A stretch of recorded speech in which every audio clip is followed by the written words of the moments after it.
It's the end of the 19th century. Russia is actively building a powerful ocean fleet with destroyers forming its base. Squadrons of these ships require cruisers for reconnaissance, so the shipbuilding program included 3 protected cruisers of the same type named after ancient Roman and Greek goddesses. The lead ship of the series was Diana.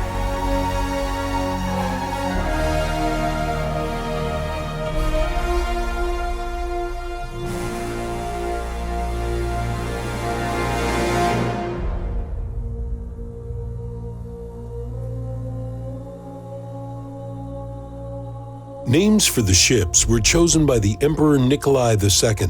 Diana, Pallada, and Aurora are not only the names of the ancient goddesses. The cruisers inherited these names from the Russian frigates that became famous during the Crimean War of 1853 to 1856.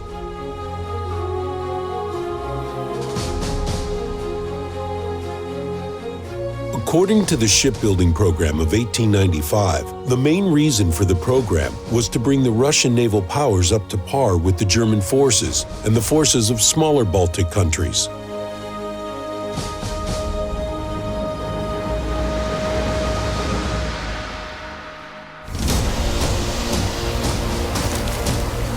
The length of Diana was about 127 meters. Its width was about 16 meters. Total displacement was 6,657 tons, and draft was almost 6.5 meters. Boilers and steam engines for all 3 cruisers were built by the Society of French-Russian Factories, now the Admiralty Shipyard in St. Petersburg. During sea trials, Diana reached a speed of 19 knots. The steel for the cruiser was provided by the Admiralty Izhora plants of St. Petersburg, and the deck armor was ordered via France due to the high load of the Russian factories. The ship's main armor protection was its arched deck of 38 to 63 millimeters thick. The conning tower had 152 millimeter round protection, and its roof was 51 millimeters thick.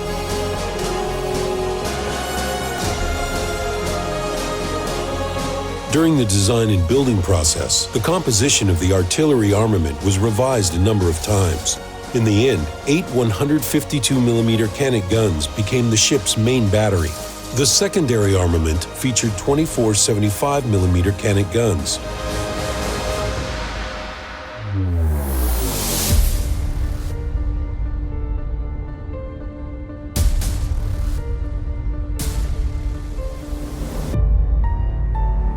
The Diana-class cruisers became the first ships of this type to be built in Russia. In general, they outmatched all first-rank cruisers previously built in Russia. However, due to their prolonged build times, these ships became obsolete and had lesser parameters compared to the next generation of cruisers, Bogatyr or Varyag, that joined the fleet almost simultaneously with Diana and her sister ships. Cruiser Diana was assigned to the Pacific Ocean Squadron right after she entered service. As soon as October 1902, the ship headed to her place of service. This hard cruise took half a year, and the cruiser visited 15 ports across 3 parts of the world during this time. In April 1903, when Diana arrived at Port Arthur, the spirit of the oncoming war was already in the air.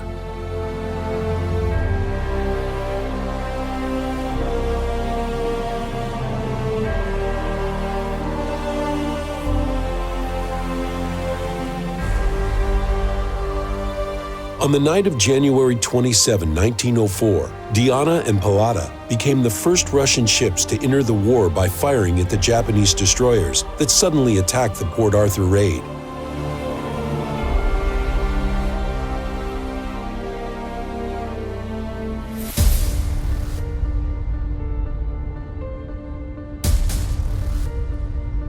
During the famous Battle of the Yellow Sea on July 28, 1904, the squadron of Russian cruisers, including Diana, was caught between 2 Allied and enemy destroyer squadrons. During the intense skirmish, Diana received a heavy hull breach below the waterline from a 203mm shell. 25 crew members were injured or worse.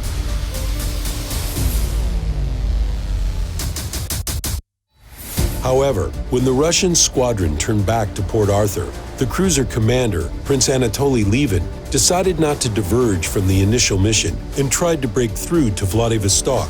In the falling dusk, Diana ran away from the Japanese ironclads and cruisers, but it was impossible to avoid meeting enemy destroyers.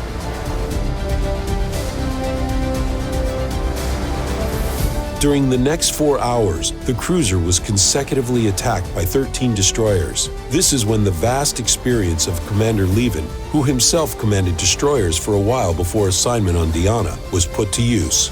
Moving at full speed and changing course often, Diana, not opening fire or exposing herself in the darkness, dodged the enemy torpedo attacks. After breaking through the enemy encirclement and then evaluating damage and coal capacity, the cruiser headed to the French Saigon, where she was later interned.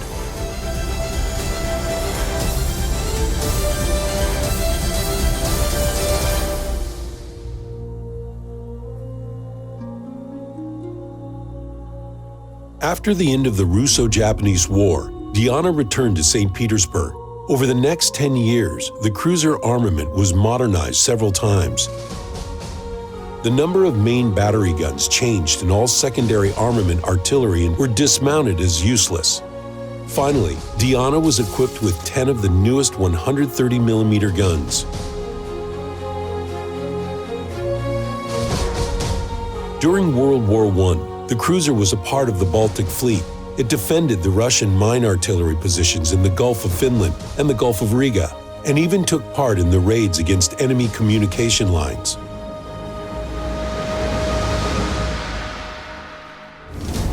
On June 17, 1916, Diana and cruiser Gromoboy, escorted by destroyers, went out to Gotland Island at the center of the Baltic Sea to intercept the German transport ships carrying iron ore from Sweden.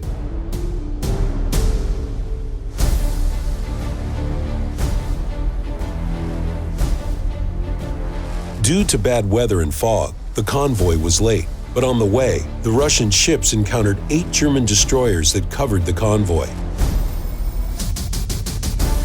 3 Russian destroyers maneuvered and lured the enemy right to the cruisers. The Germans went for a torpedo attack, but Diana and Gromoboy hit the enemy with the first salvo. Powerful fire from the Russian cruisers didn't allow the enemy ships to reach an appropriate distance for an accurate torpedo launch. German destroyers launched about a dozen torpedoes from an unfavorable position and rushed back to hiding in a smoke screen.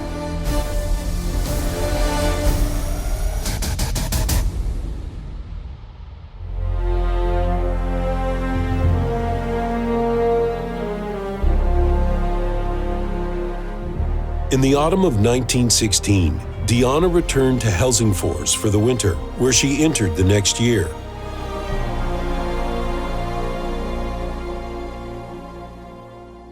The last cruise of Diana was the famous ice cruise of the Baltic Fleet, rescuing Russian ships from capture by German forces. After her return to Kronstadt, the cruiser was disarmed and mothballed. That's how the history of Diana ended. In 1922, the ship was used for scrap.